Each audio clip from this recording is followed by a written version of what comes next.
Cool. Everything good, yeah? Yeah, man, you good? Yeah, man, sweet. So all we're going to do is talk about sort of who you are, what you do, where you're from, that sort of shit. Yeah, man, all good.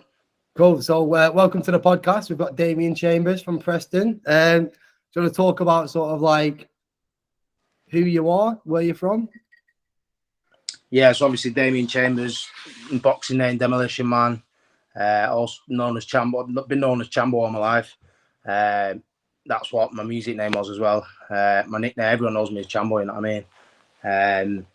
So yeah, from Preston, moved away from Preston about 10 years ago. Moved to Manchester for about 7-8 years or something, and then in Wilmslow now. Sweet. Yeah, I'm from Preston. I'm back there every couple of weeks in Preston. Like, you know, that's my roots. That's where I'm from. Happy day. So you're living in sort of like Manchester ways now, are you? It's like just outside Manchester. It's like Cheshire. So just up the road from Manchester, really. Yeah, sweet. What made you move there? The missus. Oh, is the missus from there? Is she? Yeah, well, she's from around here. Yeah, so obviously we had a kid about just under a year ago. So obviously the best thing to do is to move in with her. Yeah, man, sweet. So for the people that don't know, then you're from Preston. Whereabouts in Preston are you from? Savick Estate, baby. And what you're best known for? What do you mean? Just what, boxing or music? What do you mean? What are you known in Preston for? Obviously, just I did music growing up, didn't I? As a teenager, but boxing stopped it, though. You know what I mean? Boxing, I had to put all my focus into boxing. So a lot of people still message me to this day saying, "Oh, have you been writing material and all that?" I'm like, "No." I said, "Boxing took it out of me." You know what I mean? I didn't have time for anything else. But yeah, it is what it is, man. That's what I was known for back then when I was in Preston. Yeah, man. As we all know, as everybody knows from Preston, they already know who you are. So we're trying to sort of like tell people who you are that don't know you. So the boxing world, then talk to us about boxing. When did you start boxing? So amateur boxing, I started late. I had 8 amateur fights. My first one was I was only about 20. So I had 6 for Savick and Larches. I had that my first 6 when I was about 20, and then I had about 4 years off with a shoulder injury, and then I came back, moved to Manchester. I had a couple of fights for Steve Strong in Hyden District, and then used to go sparring at Matthew Atten's gym, and then Matthew Atten just like kind of scouted me from there, and then didn't have my first fight from till about a year after my last amateur fight, so it was all a bit fresh. But yeah, I turned over late as well. I think I was about 20, 27 or about 28. I think I was. With limited amateur experience as well, I was trying to rush. I was trying to be rushed. You know what I mean? I used to say to my coach, like, you know, I'm ticking on kind of thing. I need the big fights as soon as, even though I didn't have the experience. But I progressed pretty quick anyway, and got up there quick. So easy. Yeah, like I say now, I've had just over a year off now. I had a shoulder operation, but I carried that shoulder injury throughout my whole pro career. I should have got it sorted from day one, really, but I never had the full power, you know, the full potential because of the injury. Yeah, which was annoying, you know what I mean? Because come to sparring and stuff like that, training, I couldn't give it my all, I couldn't give 100%. Which was annoying because it's like I could have, like, where could I have gone if I had the shoulder up, you know, first thing? But now I think it's too late. Like the cartilage is worn away. They said they had to take the cartilage out and had a tear in the front of it. So you never know though what it's healing like, but it's dead slow. Like I had it like 7 months ago, the operation. So who knows what can happen? It's a big injury, that though, isn't it? Yeah, man, it is. I was proper pissed off because I carried the injury obviously for ages, and I used to say to myself, "Oh, one more fight, then I'll get it done." And then about fucking 5 fights later, I'd still be fighting and thinking, "Oh, I can get another one in." Like, but I went through the pain. It was killing me every day. The pain. I used to hate going training, because the pain was just there 24/7. You know what I mean? I was going to work. It was killing all day. Going to sleep, it was killing. Going to the gym, and I was thinking, fucking hell, I need to get it sorted. And then, obviously, I took that last fight and got the operation after that. Yeah, man. And for the people that don't like know you, of course, like who are like the kind of people you've been fighting or fought in the past? What? Who've I been fighting? Yeah. Like who have you like fought before in sort of like the fights you've had? Is there any big names in there? Well, I've had what have I had now? I think I've had 13 fights, won 11, lost 2. And obviously, like I say, I wanted to progress quick, so I stepped up quick. I went to the fought in the Ultimate Boxer. I think it's just called Boxer Show now, but I fought in that a couple of years ago. It's like 3 fights in one night. Stopped the first guy in the first round, and the second guy went to war, and I messed my shoulder up big time in that second fight. And we literally went to war, just knocking lumps out of each other. And then I won that fight just about. Luckily, got the knockdown because it could have gone either way. You know what I mean? And then I went back to the changing room, fucking like concussed and that still. And then it was like 15 minutes later, and like, yeah, you're coming back out now, fighting again. I was like, shit. So yeah, it was gutted. Yeah, he was a good kid that beat me. I got knocked out in the first round, but it was just unlucky. You know what I mean? My shoulder was gone. I'd split my eye, and I was out of it. You know what I mean? I was concussed, like I say. But he was called Mikhail Lual. He's doing well now. I think he's about 14 or something like that. Good cruiserweight in the top 10. Wait, and like we're going to share all these details with people that don't know, like sort of who he was, who the scene was. But to put into context about the Ultimate Boxer, when did you get into that? Like, how did you get into it? Obviously, my coach is Matthew Hatton, and he's my manager as well. He's my manager and coach, and he knows a lot of people. So he's good. He's connected. You know what I'm saying? He was with Eddie Hearn at one point. I think he was with Frank Rowan at one point. And he just came to me one day and he said, "Oh, I think I'd had 7 fights, but my last fight, the 7th one or the 6th one, it might have been the 6th one. He said, do well in this fight, and we're gonna get you in the Ultimate Boxer." So I stopped him in the first round. This guy, I was like, proper itching for it. And then obviously we went through to the Ultimate Boxer after that. It was a good opportunity, you know what I mean? A wicked opportunity. It was just unlucky that I didn't win it. It's one of those tournaments, so anything can happen. You know what I mean? Like, I could have fought first and had more rest time and stuff like that. There's loads of things that you could have done better, but you always look at the fights and think, oh, I could have done this, could have done that. But it is what it is. You know what I mean? I lost, and I got to the final. I was happy with that. But yeah, my last fight, I had a couple more after that. Actually, I had a couple more after that loss. But I was off for a good bit after that tournament because of my shoulder injury. Yeah, so I was off for a bit after that, and then had some time off, and then like I say, I still carried on the shoulder injury from then. But I thought to myself, I can get a few more fights in before I have an operation, and then it just got worse and worse over time. You know what I mean? Yeah, man. Like I say, I had that area title fight after that. Knocked him out in the 2nd round. That was another war in Liverpool. That was like my first title fight. Big fight. Yeah, he knocked me down in the 2nd round. I got back up, and then we just went to war, and I ended up knocking him out in the second round. It's one of them, innit? With them kind of fights, you don't know who you're up against. Like, you don't know who they are, so you can get anyone in there. It's not like these matchups where you're fighting someone of like similar caliber. Like, you put in someone you don't know anything about. Yeah, exactly, man. Like, one sec. Fabs. So, what was I going to say then? Yeah, you just got to prepare for it. You know what I mean? You got to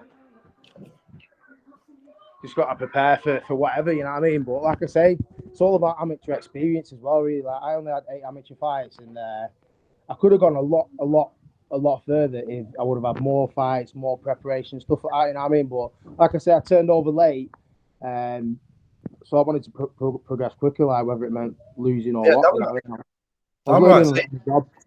You was putting yourself on the line to like go the extra mile to try and step up. Yeah, which not people do. It was hard because obviously I had a full-time job as well. I had kids to look after and all that. It was all just getting on top of me. It was all too much pressure plus the shoulder injury. I remember one time I finished the night shift. I got home at like 6:30 in the morning, and my coach he rang me the night before and said, "Be ready for 8:30. We're going to Leeds Spa." And I was like, "Fuck." So like, I'd finished work. I slept for about an hour and a half, and then I had to get up I had to drive to Leeds for sparring. I think I did like 8 rounds or something like that. And then I had to just come back and go to work not so long after. It was tiring, you know what I mean? It was hard graft. It is Yeah, a of hard course. graft. But that kind of shit, like what you're saying there, that runs you down, doesn't it? Like you need your energy, but when you've not got that much energy and you're doing stuff like that, it kills you.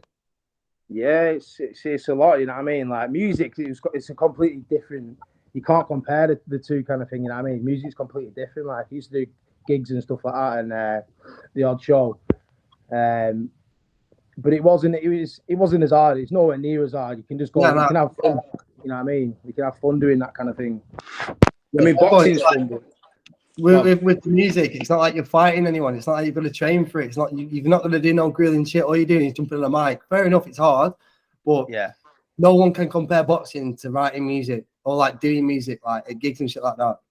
Yeah, of course, mate. But yeah, when I was boxing, like I did miss music, you know what I mean? Because I'd not wrote for a few years because I was that busy boxing.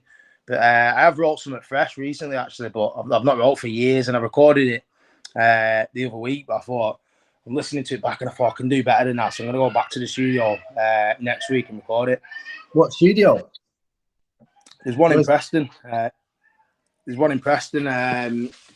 Good kid as well, Chris Maryland. So I'm gonna go back there. Yeah, he's decent, decent kid, decent studio. So getting back onto the music then, the most important thing, what people want to know, of course, the boxing, like you're a sick boxer. The music, that's what you're known for in Preston. Like we all know you, of course, through the music. So let's talk about the music now. Yeah. What made you get into the music back in the day, like all this time ago? What made you get into it? I honestly couldn't tell you. Like it all started off. I used to love music. You know what I mean? It all started off. It was grime. I think it was grime. I used to listen to like Wiley, Dizzy Rascal, and all them. And I just used to write the lyrics down to every song, and I used to go over them and just spit them on full volume on full wax, spitting the bars. And then obviously after a while, I started just writing my own.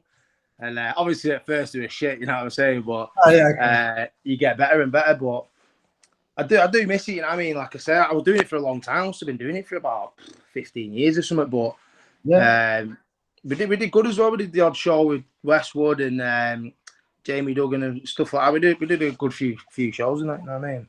Yeah, of course. And the shows then, were the shows like out of Preston or were they in Preston? We did them everywhere. We did a few Preston, Blackpool, Blackburn, Manchester. I did Manchester Carnival one year. I was just on my own on a solo thing. Yeah, did a few dotted about, but the best one was that Tim Westwood one with because obviously it was a Triple C back then. And there were loads of us. There was about 20 of us in Triple C. And we did the Westwood gig and we absolutely teared it up, man. Yeah, that's it. And where can people find that? Is it on YouTube? Like, where is it? I don't even know because it's that old. I don't even know if camera phones were about there. You know what I'm saying? Yeah. And that's the beauty of it. So back in the day when you boys were doing your music and shit, I swear, like your first video on YouTube was you spitting through like someone else's phone on the beat. Yeah, it probably was. It probably was. You know, that was old school. That man, you can see the quality and stuff. You know what I mean? It's probably on like some bummed out phone. I was gonna say 3310, but I don't think that's got a camera, has it? Yeah, no, that was on like some kind of Motorola flip up. That was, I think.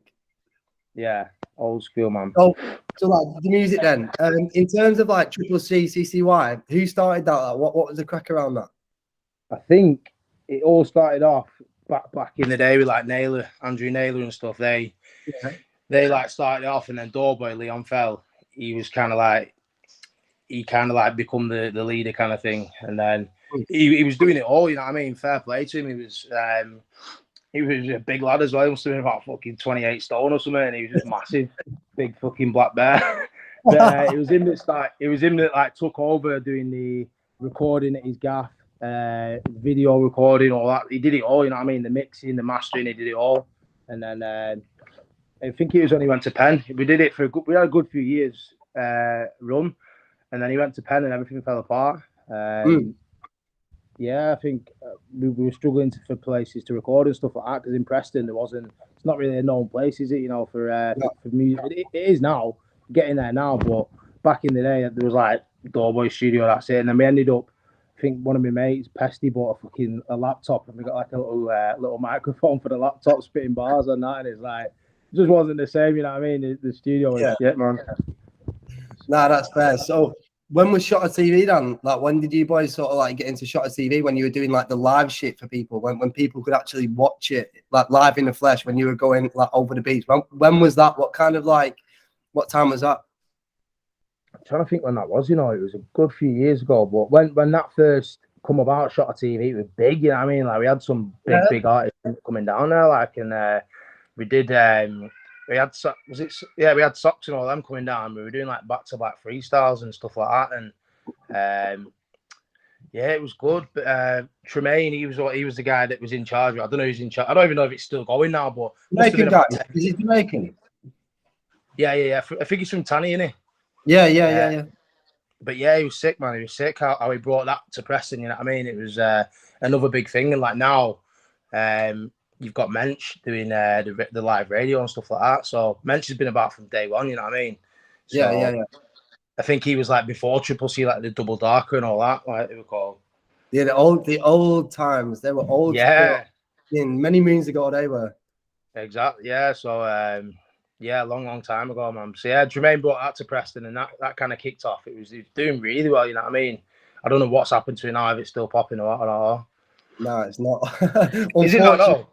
No, it's not. And the reason I wanted to get you on here is because I've shared those sort of like archive, like old videos with a few like well-known names in the music scene. They like it and they're checking it out and they're saying like, what happened to it? But like the reason I've got you on here is because I don't know what the fuck happened to it. Do you have any more of an idea? Like I say, music, I don't know. People just went their own way in Preston and that.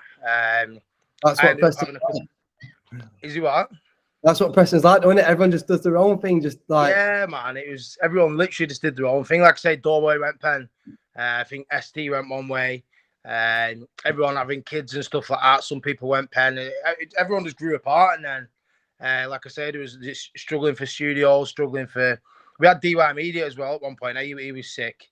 That was like another chapter of music. He brought the sick camera and producing and stuff like that. He was big, and then he fell off it. Everyone just disappears, moves about. You know what I mean? But for me, it was probably moving away from Preston. Ended up moving to Manchester for probably about 10 years ago, and then I started boxing again. So it was probably that for me, boxing, because boxing just took me away from me. I proper loved boxing when I first started off. So it was either one or the other. What did you love about it? The boxing, everything, like the training, the sparring, discipline. Did you like the discipline? What's that? Did you like the discipline? How like you set and doing something and you've got to do it, otherwise you're not going to go anywhere. Yeah, I was determined. You know what I mean? Once I got my fitness, I was just determined to conquer just being the fucking best. You know what I mean? Obviously, only with eight amateur fights, I was still fresh for it all. But once I learned something new, I was focused on learning another thing new. You know what I mean? I love boxing. Yeah, of course. But I think having the shoulder injury, that made me fall out of love with it, because I was just like, I was sick of I was waking up thinking, I can't be arsed training, you know what I mean?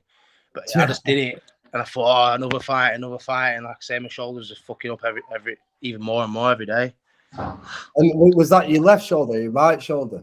My left shoulder, but I did do my right one at some point, but I've not had that operated on. So yeah, like I said, I'd never say never getting back in the ring, like, but I'd have to be 100%. You know what I'm saying? Yeah, of course. And like with boxing, you use your shoulders. That's where a lot of the power is coming from. So it's not like you can just go in and do the fight with a fucked up shoulder, because you're using that to swing your jabs. Yeah, exactly, man. So yeah, it's tough. It's a tough old game. I work with someone that's turning pro at the minute, and he's asking me loads of questions and all that, and he's panicking a bit for his debut. I said, you don't even have to worry, mate. He said, at first you're all just learning. You know what I mean? The journeymen are there to bring you on, kind of thing, and just giving him bits of advice wherever I can. But yeah, at first it's not that bad. You panic and stuff, but I'd say the training camp's the worst thing about it. You know, they grill you for like fucking 10 weeks or something, but it's all worth it in the end. You get in the ring and then it all pays off. But like I said, I'd never say never getting back in the ring, but yeah, I took that last fight because I remember for the first title fight was against Jay Farrell in Liverpool. And like I say, that was a second round stoppage. And then the day after, that was lockdown. So that fucked my career up big time. That because that should have been me on the up from then. You know what I mean? Yeah, of course. And then after that, I took about no one was doing anything for about a year, and then obviously my coach Matthew Atton was on the phone. He's like, "I've got this fight, Alan Babbage." I was like, "He's in heavyweight, isn't he?" And he's like, "Yeah, but you know it's worth the money." I was thinking, Well, fucking, I'm not even in heavyweight, but. So I'd had like my 5th, 6th beer, and I finished my beer, and I was like, right, fuck it, come on, let's do it. And I went for a 10-mile jog, and then I was fighting 6 days after, man. I thought, fucking hell, this is brutal. It's a brutal game, you know what I mean? yeah, man, especially when you put in a ring with someone like that. I know, a guy's an animal, man. So like, what the fuck? Like, put you in a ring with someone. Fair enough, you're a big lad, but put someone in like in a ring your size, your weight. Fair enough, but you getting put in a ring with someone like that. What the fuck? I think who knows though. If I would have had a full training camp, I would have done a lot better. But I was barely fit. You know what I mean? But yeah, he got a lot of he respected me for taking the fight because a lot of people didn't take it, and I took it with 6 days' notice, not even the same weight or anything. So yeah, man. And that's just the person you are, I'm guessing. Like, put you in a ring with anyone, you'll take it the next day, I'm guessing. Yeah, of course, mate, of course. I think that's just like the Preston in us, you know, fucking Preston people. No, that's the PR2 in us. That's not the Preston in us. That's the PR2, I think. Yeah, true that. So, like, taking it back then, like in terms of like your music, what's the most famous bar you're known for? Do you know? Famous what? Your most famous bar, like, you know, sometimes like I swear someone took a picture of you serving at Spoons. What was that about? Every time I go to town, mate, every single time we did like a clash thing like Triple C against NWS, and it was ripping into Kane. It was I'm mad, I rob your granddad, jack up your grandma for a handbag, and everyone says it still. I get like messages on Facebook still. I'm mad, I rob your granddad. It's like fucking hell. Did people still? Because that must have been 17 a year ago or something like that, and people still remember it. And like I say, I was at the bar one day, and my mate sends me this. What was it now? I think he sent me. Yeah, it was a picture of me just stood there at the bar, and someone had took a picture of me and wrote underneath it on Snapchat, "I'm mad at Robbie Grandad." And I thought, fucking hell, my mate sent me this and said, "Look what's doing the rounds." I was like, "Ah, man." Shit. And that's the beauty of it. It's not like it was shit or like anything like that. It's just because people remember it. Like, that's it. You know what I mean? Like, that's what people remember. Like, people of Preston remember that because, like I say, they grew up with it. You know what I'm saying? Yeah, man. Yeah. So it's not like people are taking a piss. Like, people just know your face because you used to listen to you back on YouTube, like back in the day, and they just remember it because it rings a bell. You know, that's something that I would never forget. Do you know what I'm saying? Yeah. Like, who else says bars like that? Like, do you know what I mean?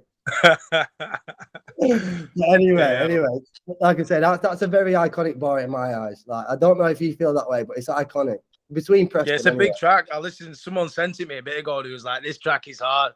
I had to listen to. I've not listened to it for years, and I thought, "Fuck yeah, it's a big track, me and ST." Just me, but that's the thing though. Like, you put it against the music these days, and you're like, fair play." You know what I mean? Like, it's a big track. It is. However, if that was sort of put in this day and age with the technology, the producers, the music, like the microphones, it would sound a lot different. Yeah, man. It would have blown up, wouldn't it? That. Of course it would. Like, let's not be funny. Like, tell me 5 northern rappers that you know. There's 2, yeah. There's Bugsy Malone, there's H that have made it big time, yeah. What's your thoughts on H? I think he's sick. He's done this track that I listened to, this new one. What's it called now? One sec, I'll have a quick look on my Spotify. It's Bad Boy. But the production on it, everything's just the perfect tune, you know what I mean? Yeah, what's it called now? It's called Close to Home. Close to Home? Wait a minute, can you hear it if I put it on now? Yeah, try it. Yeah, go ahead. Yeah. Like I said, we can record, we can like sort of cut and chop all this shit. Can you hear that? Nah, tell me it and I'll Google it. Yeah, it's called Close to Home, mate. Yeah, it's sick anyway. Have a listen to that, man. It's a big tune. But yeah, I rate him. I rate him a lot. He's Can you hear that? Nah. But anyway. But yeah, Bugsy's just on another level, isn't he? Yeah, I know that I've got the tune up there, so I'll listen to that. However, all I'm saying is like, sorry, one sec, it's bad lighting in here. All I'm saying is, I chat to a lot of people, I chat to a lot of music artists, and I'm like, do you know anyone from up north? And they're like, yeah, I fucking love me. I'm like, what? Like he's from, you know what I mean? Yeah. But anyway, I don't want to get going on that sort of fucking like chatting shit that I'll always do. However, in terms of like back in the day, then like the music, you'd all get together, you'd all do a set and that.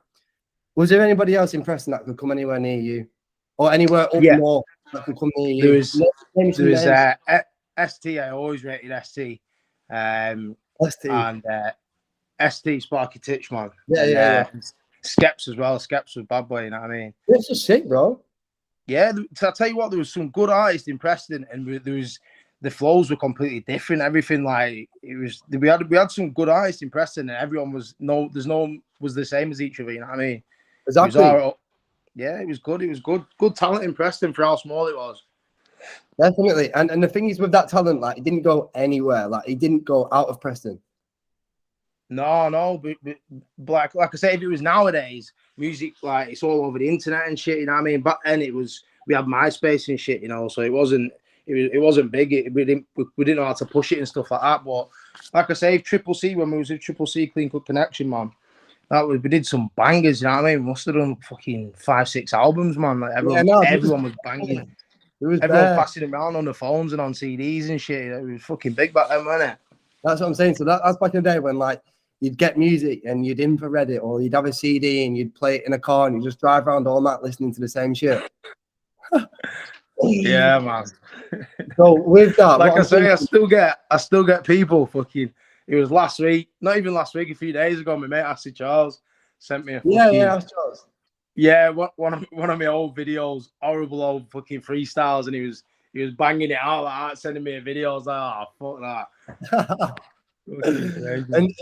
and do you feel like that? Say if like, you know, old John there would send you a video on his Snapchat and he's got your tune on in the background. It's a few heads bopping to it. Would you just be a bit cringed out, or would you be like, I know, fair play? I don't know. If depends what kind of tune it is. There was some back in the day, like some of the first tunes that I did that people seem to love, but when I listen to them, like the bars were whack back then. Like fucking the recent tracks was a lot better. You know what I mean? However, they're a lot better because you've got a lot older and you've started to like compare it against other things. However, back in the day, like they're raw bars. They're just, you know, you in a gaff, sat in your bedroom, maybe just writing some down, getting your mate round to your gaff, like get a beat on, you know, let's go, sort of thing. Yeah, it was music was sick back then. Like we had a good time growing up in Little Savick Estate. You know what I mean? It was good. It was good, man. Everyone was listening to the same tunes in that as well. Preston, though, if you compare it, say, like, to Preston now, compared to, like, when you boys were about doing your music and whatever shit you boys are up to, you know, roll the rough shit, it's different now, isn't it? There's loads of shit about now, man. I don't even listen. People send me some shit like, from Preston. They're like, what do you think of this? I'm like, yeah, it's all right. I can't, it's horrible, mate. There's some shit going around. Like, there's just no good tunes out anymore. Like, no one... So they're all trying to be like American fucking gangsters and shit, you know. I'm saying, yeah, definitely. All tune and all that shit. There's loads of different fucking shit about that. I don't like any of it, mate. Well, who are you listening to then? Like, who do you listen to? Say if you're going on like a 10-mile jog or whatever, who have you got in your headphones? To be fair, when I'm jogging, I listen to a lot of drum and bass. Yeah, man. What kind of different tunes? Let's have a quick look at my Spotify now, man. Yeah, go for it. Drum and bass, like chasing status, fucking Sub Focus. Again, chasing status, man. Just a few, like I say, a few drum and bass. Got JK Toothache. The Game. Nines, Mist. Yeah. Stormzy, Wiley Flow. Rick Ross hustling, man. I've got some bangers on there, you know what I mean? But you need to share your playlist with me. I want to listen to it. Mate, I've got a fucking... I think I can share my playlist with you, you know. Yeah, you can, bro. You can just send it over, like, copy the link and send it to me. But you need to get onto YouTube Music, like Spotify's... Gosh. You reckon, yeah? Yeah, man, because you can't get nothing on Spotify, like, compared to, like, you can't get sort of, like, freestyles. You can't get anything that's not just recorded for a tune. Like with YouTube Music, you can get like all of the videos, but you can just take the videos off, so you can get sort of like all the live sets, all that sort of shit. And Yeah. I'll share my playlist with you. Like it's good shit. Like you say, you're into Wiley back in the day, and there's still a lot of that kicking about, and it's still on YouTube Music. But Spotify, you can't get anything. Spotify's like mainstream music. Yeah, it is. It is. Yeah. However, it's good, like fair enough. But YouTube Music's where it's at. Like you can fucking engage with the people on there, and it will analyze who you are, the music you like, and it'll like recommend shit close to it. Like Spotify's gay. I think I only have it because through Vodafone fucking contract and all that. You know what I mean? That's the only reason I've got it. Yeah. I'm old school, bro. Yeah. It used to be. What did it used to be? The orange app. What's it called again? No, not Spotify. SoundCloud. Yeah, man. Yeah. SoundCloud's still good though. There's still a lot of good shit on there. So we've got the music done. What you watching on TV? Like, is there anything you've been watching? Or... There's a new series I've been watching, man. It's sick. The guy is sick on it, man. That fucking guy that's chopping people, bringing black guys back to his house. What's his name? Jeffrey something, yeah. Farmer. That's the one, man. He's brutal, bro. He's fucking brutal. I've been watching that. I'm up to like the fourth one, but I need to finish it tonight, I think. So yeah, I'm gonna have a couple of beers tonight. That Hannibal guy. Yeah, man. Fucking hell. I'm into all sorts of me. Like I said, when I had that shoulder operation, I watched everything on Netflix, mate. Everything. Yeah, man. Fucking that shit though. Like, I can't watch that unless it's bright outside. Like that shit gives me the creeps. I love it, mate. Love shit like that, mate. Just dark shit, man. Twisted shit, man. Love it. Love it. And that's the beauty of your music back in the day. Like you would just write down. You didn't give a fuck. Like you'd write down anything. However, nowadays these people that are writing the lyrics and that, they've got to be careful what they're doing. But that's why I love the beauty of like the Preston music, especially like what you used to write. Like you just say exactly what you're thinking, and it's funny. And it's not funny. It's just relatable because like a lot of people hide it tongue, don't they? Yeah, back then you could say what you want, like you could go brutal with the bars and no one would say fuck. It'd be like scarved up heads get carved up, machete blade to your livers and heart. Look, you know what I mean? There was better bars like that. No one was even like everyone was buzzed off it. You know what I mean? And that's the beauty of it. That's the beauty of it, and that's what I think a lot of these artists that I've sent that stuff to like and appreciate. Like with the shot of TV, like you boys are going over grind beats, you're going over drum and bass beats, you're going over anything that's thrown at you, and you're going with it. Like it's all live in the flesh. It's not sort of edited and cut like a lot of these freestyles are these days. So like I say, it's cool and it's good. It's still there, isn't it, to look at? Yeah, man. Yeah, it was like I say. Shot of TV was sick, mate. It was all like no editing and all that. It was good, mate. It was a good platform back then. You know what I mean? It was a good place to just bash sets out and stuff like that. You know what I mean? It was all live. It was the only place where you boys could actually do that, innit? Yeah, they had a studio there as well, but I think I only used it a couple of times. But yeah, it was an all-round good place, and Tremaine was killing it as well back then. Yeah. Like I say, everything falls apart, doesn't it? Eventually. Yeah, damn right. Unless you've got someone there that can actually make it run, but it's hard to find people like that. Yeah, exactly. Like fucking people always end up just doing their own thing eventually, anyway, don't they? Yeah, damn right. And with Preston especially, people are out for themselves. No one gives a fuck about anybody else. I know. Preston is just a mad place, you know what I mean? Like I say, boxers. There was some good boxers from Preston. I say what Preston is. It's a talented place. Like you got good boxers, good like rap artists and stuff like that. But there was always people in the way stopping them from doing it. That's why I moved away. It was just I wouldn't say why I moved away, but I'm glad I moved away. Because you look back at it and you think, fuck yeah, I could still be doing the same shit. I could be in my boy's kitchen on Savick or Larches getting sniffed up and going out and just fighting and getting in trouble. Like it's just fucking shit, isn't it? Yeah, exactly, mate. When I was in Preston, man, like I say, back in the school days and shit, just getting arrested every weekend, fucking smoking weed and sniffing shit, you know. It was just the same old shit back then. And shooting people.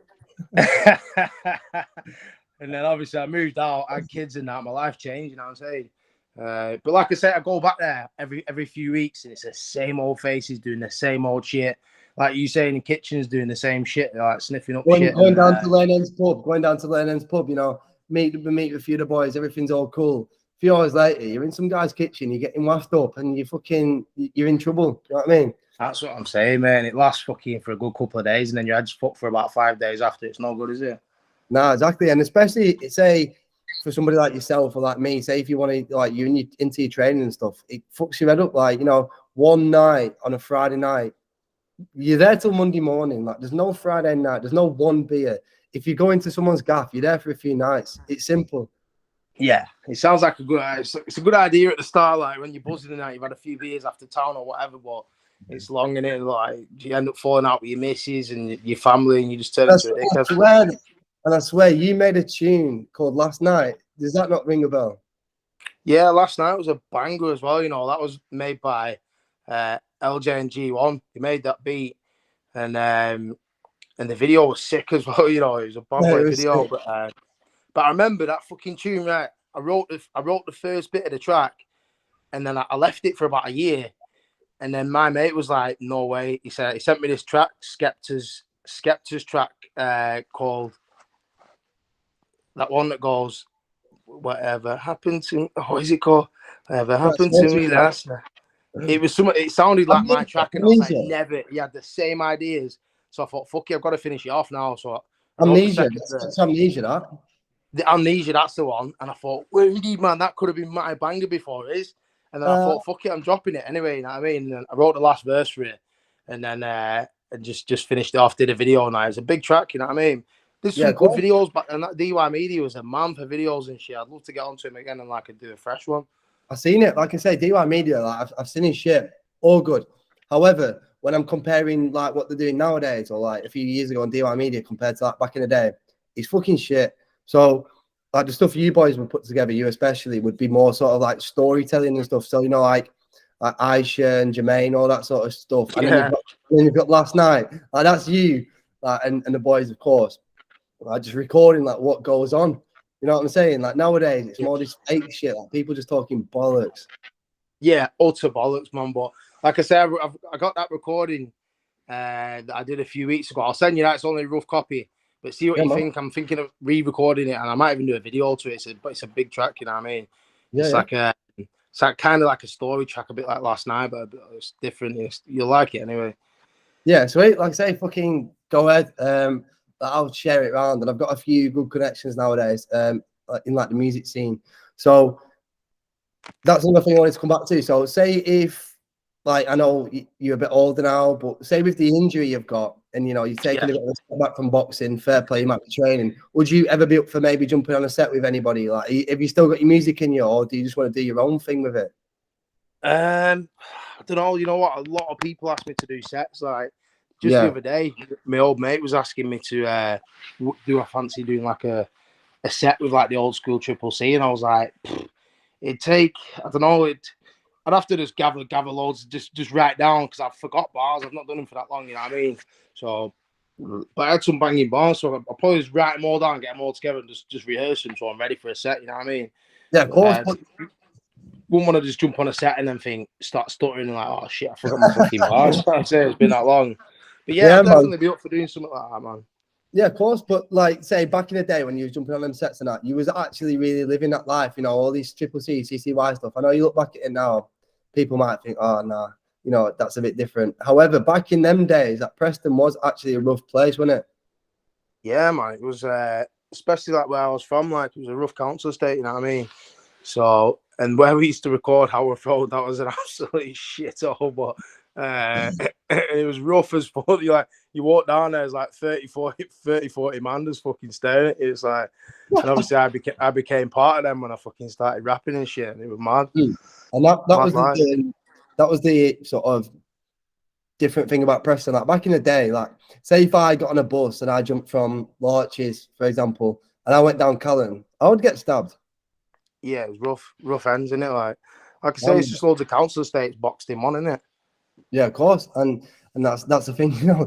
People say, oh, I love Preston. Cool. Preston's cool for like a few things, but at the end of the day, it's a shithole. Yeah, fucking isn't it? About this big world we've got, like, you know, compared to like say other cities in the world, like get the fuck out of Preston. I know, mate. Fucking Preston was a shithole, man, wasn't it? But, Easy. I'm not going to take too much of your time. I know it's fucking. I'm dropping it on you, but like I said, I'm going to cut all this stuff, so you don't need to worry about anything. Like, I'm still off. We've been out watching the boxing all day. I'm off pissed. So like, yeah, I'm gonna get some beers down with myself, but gonna get these 20 kids to bed first, and then yeah, get some beers. Yeah, man, sweet. Well, if you want to get on anything else soon, when I'm obviously fresh, not fucking on the boozy one. I've been drinking since like for a good few hours. If you want to ever get on anything again, like when I'm in a different environment, then feel free, let me know, and I'll just sort of clip some bits, put it back on. I want to make sure this episode with you is done sort of like spot on, so I can fucking edit it. I can put like the bits in, I can put the music in, and then release it like when it's all polished off. Yeah, man, cool, bro. Yeah, easy as. Well, sweet. I think, to be fair, I've kind of gone over most of what I wanted to talk about, but I know full well if you ever want to jump on again, I can do it properly. Like I'm off. Yeah. Sweet. Yeah, sweet, man. Good to hear from you anyway, man. Yeah, you too, bro. And I do apologize about being pissed up, but like I said, it was the only time in today. It's the weekend, bro. Fuck it. I'm right. Easy, bro. Well, I hope the kids are well and look after him. And I'll drop you a message tomorrow. We're going back out now. Right, easy, man. Speak to you soon, yeah? Easy, bro. Good to see you. Safe, you too.